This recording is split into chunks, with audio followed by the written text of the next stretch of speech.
Rajam police station పరిధిలో వివిధ కేసుల్లో పట్టుబడగా సీజ్ చేసిన మద్యం సీసాలను శనివారం పోలీస్ స్టేషన్ ఆవరణలో డీఎస్పీ రాఘవులు ఆధ్వర్యంలో పోలీసులు రెవెన్యూ సిబ్బంది సమక్షంలో ధ్వంసం చేశారు. 172 కేసుల్లో సుమారు 1,50,000 విలువైన 1,215 మద్యం బాటిళ్లను ధ్వంసం చేసినట్లు సిఐ అశోక్ కుమార్ తెలిపారు. అనుమతి లేకుండా మద్యం బాటిళ్లు తెచ్చి విక్రయించిన, బెల్ట్ షాపులు నిర్వహించిన చర్యలు తప్పవని సిఐ అన్నారు. ఈరోజు విజయనగరం జిల్లా ఎస్పీ గారి ఉత్తర్వుల మేరకు రాజాం పోలీస్ స్టేషన్లో మొత్తం 172 కేసుల్లో 1,215 ఈ లిక్కర్ బాటిల్స్ డిస్ట్రైజ్ చేయడం జరుగుతుంది. మీరు వెనక చూస్తూ ఉన్నారు. అది ఈ ఎక్సైజ్ యాక్ట్ ప్రొవిజన్స్ ప్రకారం డిస్ట్రైజ్ చేస్తూ ఉన్నామండి. అది ఇందులో మీడియేట్ సమక్షంలో అది డిస్ట్రైజ్ చేయడం జరుగుతూ ఉంది.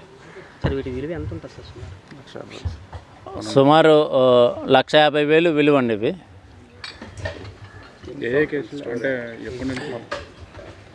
అంటే గత సుమారు సంవత్సరం నుండి పెండింగ్ ఉన్న కేసులు ఇవన్నీ.